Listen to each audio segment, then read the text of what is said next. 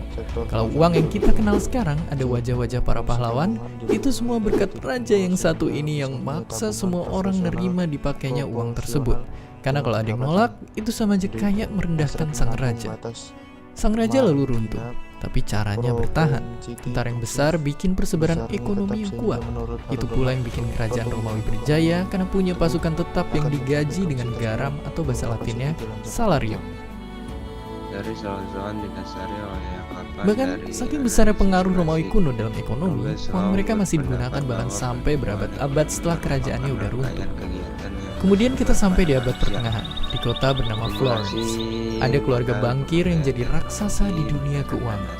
Keluarga de Medici namanya. Berhasil menguasai kekuatan ekonomi berarti punya kekuatan politik. Keturunan keluarga ini kemudian nyebar ke negara-negara Eropa Cara lain mengukur melalui pertumbuhan ilmu mereka ekonomi. ke sana. Inilah juga Cara yang jadi menghitung penyebab pertumbuhan waktu itu ekonomi Inggris dapat dan dilakukan Belanda bisa secara jadi bangsa yang sangat kuantitatif kuat. dengan Orang-orang menghitung pintar produk ekonomi di domestik sana bruto didengar atau suaranya PDB dan jadi suatu penasihat negara. para raja. Saking Rumus yang harumnya, digunakan untuk mereka lah yang mengukur jadi pertumbuhan cikal ekonomi bakal adalah sistem sebagai MPR berikut. dan DPR yang sekarang Pertumbuhan ekonomi diterapin di banyak tahun negara di T seluruh sama dunia. dengan Ya, delta bahkan PDB politik pun dibagi dimulai dari PDB ekonomi. dikali Dan akhirnya di 100%. dunia modern, Atau pemahaman pertumbuhan ekonomi ekonomi tahun modern yang T paling terkenal sama dengan pertamanya datang dari sosok PDBT bernama Adam dikurang Smith. PDBT min 1 Kemiskinan seseorang cuma ada dibagi satu kemungkinan. PDBT Ia min lahir dari 1 orang tua yang dikali miskin. 100%. Kalau seorang ayah bekerja jadi petani, Delta PDB anaknya pun adalah begitu. perubahan yang Akhirnya diperoleh orang dari miskin akan tetap PDB miskin, tahun ini sementara orang kaya akan dikurang terus PDB bertambah kaya. tahun sebelumnya. Dari sanalah kesenjangan terus dan PDBT terus bertambah adalah nyata. produk domestik Tapi bruto zaman pada berubah, tahun dan ada tertentu. satu senjata yang bisa PDBT bikin nasib min berubah. 1 adalah Pendidikan. produk domestik bruto Di pada sini, tahun belajar sebelumnya. ekonomi emang gak otomatis Salah satu bikin kita indikator jadi kaya. penting untuk Tapi mengetahui dengannya kondisi kita bisa ekonomi di suatu maksimalin negara apa yang dalam kita suatu punya dan periode ngambil tentu keputusan terbaik adalah dalam data hidup produk kita. domestik Kalau bruto di awal atau video ini kita PDB, cuma bisa baik memilih, atas dasar ilmu harga ekonomi juga berlaku ngasih tahu maupun satu hal, atas dasar bahwa harga nilai itu bisa konstanta. diciptakan lewat PDB atas jasa dasar maupun harga berlaku perdagangan. Dan menggambarkan dari nilai sanalah tambah kita barang bisa dan jasa menunjang yang dihitung batas kelas menggunakan harga ekonomi yang berlaku maupun pada setiap sosial. tahun. Itulah dia Sedangkan ilmu PDB ekonomi atas yang menjadi dasar alasan suatu harga bangsa bisa konstan maju sekaligus menunjukkan alasan nilai suatu tambah bangsa bisa barang dan hancur jasa kalau nggak tersebut pinter yang gunainnya. dihitung Dan setelah ini kita menggunakan akan harga semakin yang berlaku perdalam pada mengetahui satu tentang tahun bangsa itu tertentu sendiri, sebagai tentang dasar. gimana